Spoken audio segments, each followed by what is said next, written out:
Les réfugiés installés dans le sud du Tchad proviennent majoritairement de la République centrafricaine, dont les premiers ont été enregistrés en 2003 et les derniers arrivés à partir de décembre 2020 et au cours de l'année 2021.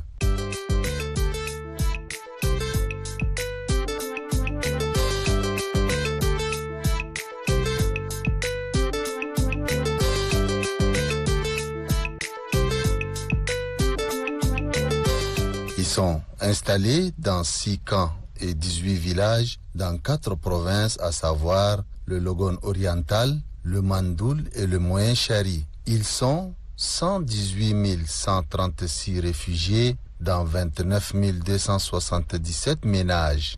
La plupart d'entre eux ont fui les conflits armés entre les forces gouvernementales et les rebelles en République centrafricaine.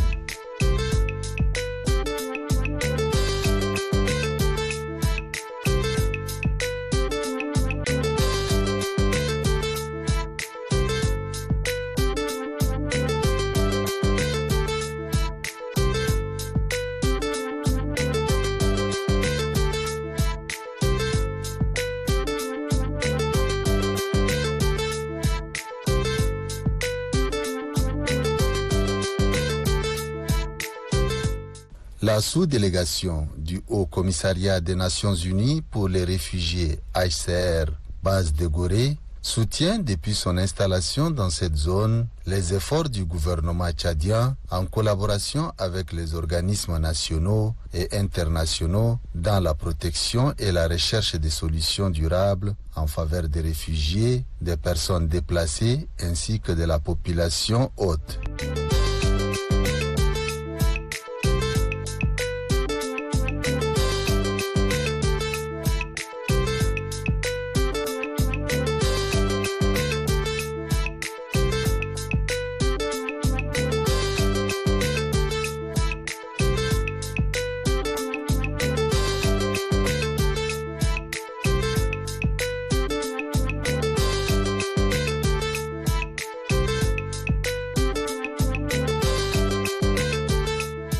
Les secteurs vitaux, à l'exemple de l'éducation, de la santé et de l'économie, sont de jour en jour renforcés par la délégation du HCR dans l'objectif de rendre les réfugiés autonomes et résilients.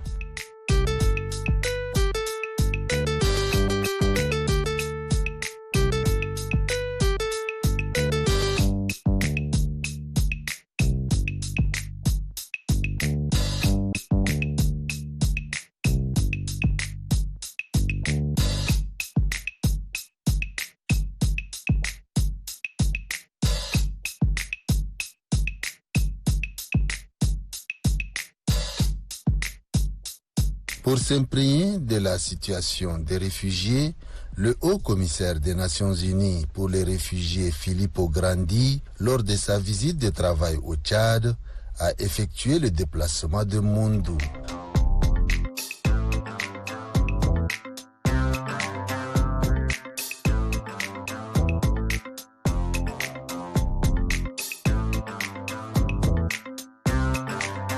Au salon d'honneur, le gouverneur de la province du Logone occidental, Bachar Ali Suleiman, et son collègue du Logone oriental, Abdelkarim Seyid Bosch, ont brièvement échangé avec la mission sur la politique du gouvernement en matière de bien-être des réfugiés en territoire tchadien.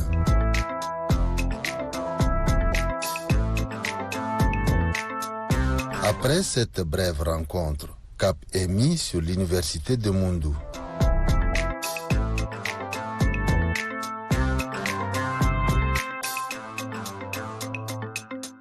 Ici se tient le mini-festival des réfugiés. C'est ce bâtiment alloué aux activités du HCR, fruit du partenariat de la dite institution et l'université de Mondou, qui a servi de cadre à ce mini-festival. Les danses folkloriques des réfugiés et autochtones ont accueilli la mission, dévoilant ainsi l'entente qui prévaut entre les deux communautés.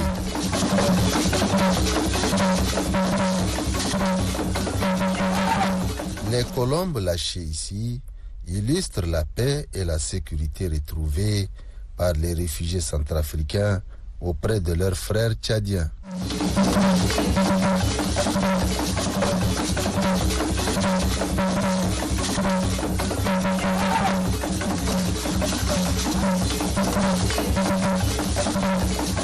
Ce festival, tout en couleurs, est marqué par la cérémonie d'ouverture, au début de laquelle le gouverneur Bachar Ali Suleiman a exprimé dans son mot de bienvenue sa joie du choix de sa province pour abriter cet événement. Nous sommes les hôtes de ce mini-festival sous le thème des inclusions socio-économiques et résilience des réfugiés centrafricains au Tchad. La volonté des plus hautes autorités de la République du Tchad de mieux faire au bénéfice des réfugiés pour le meilleur de l'asile, mais également au bénéfice des populations pour la cohabitation pacifique entre les deux entités, n'est plus à démontrer. Cela se traduit par le climat de paix et de convivialité qui règne actuellement entre la population autochtone et les réfugiés.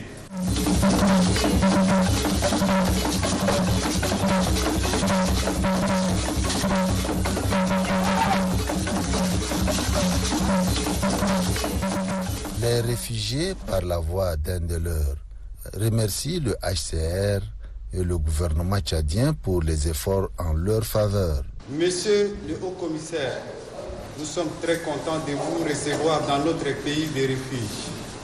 Peut-être votre calendrier et surtout les conditions d'accès ne permettant pas à cette saison de pluie de vous visiter nos cités, mais nous aimerions prochainement vous y accueillir pour que vous puissiez apprécier encore mieux nos conditions de vie.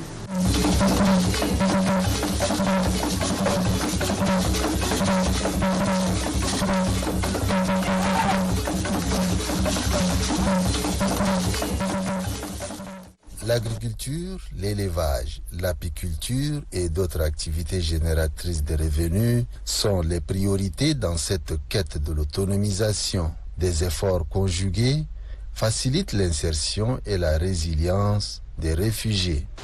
Il sert de souligner que, grâce à l'excellente collaboration entre les autorités locales et le HCR sur le terrain, nous avons négocié et obtenu environ 2000 hectares de terres cultivables au cours des 2 dernières années. Cela a permis à certains ménages de réfugiés de renforcer leur résilience. Nous avons également appuyé 1500 ménages en petits ruminants dans le cadre des projets visant à améliorer les moyens de subsistance des réfugiés et de leurs hôtes. 4 projets innovants dans le programme d'assistance relative aux moyens de subsistance des réfugiés et de la population hôte ont été financés. Il s'agit des projets d'aviculture, d'apiculture, de la pisciculture et de la permaculture.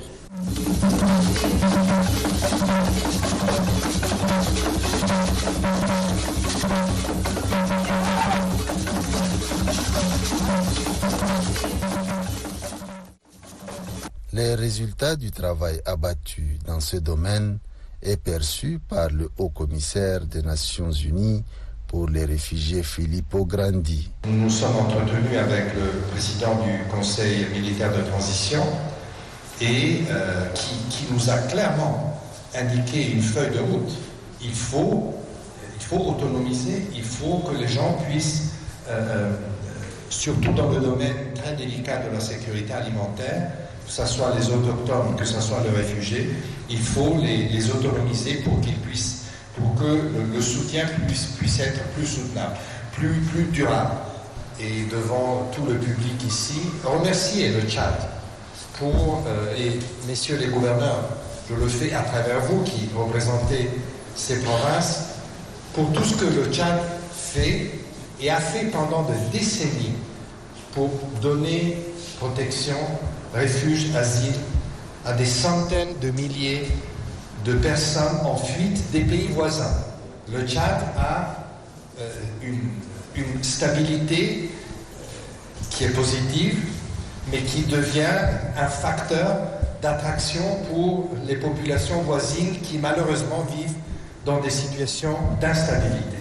Le haut-commissaire Filippo Grandi et les différentes personnalités qui l'accompagnent ont touché du doigt toutes les réalisations des réfugiés à travers leurs expositions, lesquelles expositions montrent à suffisance les efforts de la sous-délégation du HCR et ses partenaires dans la prise en charge des réfugiés centrafricains. Parmi les réfugiés, il y a ceux qui sont accompagnés dans les études par l'UNHCR.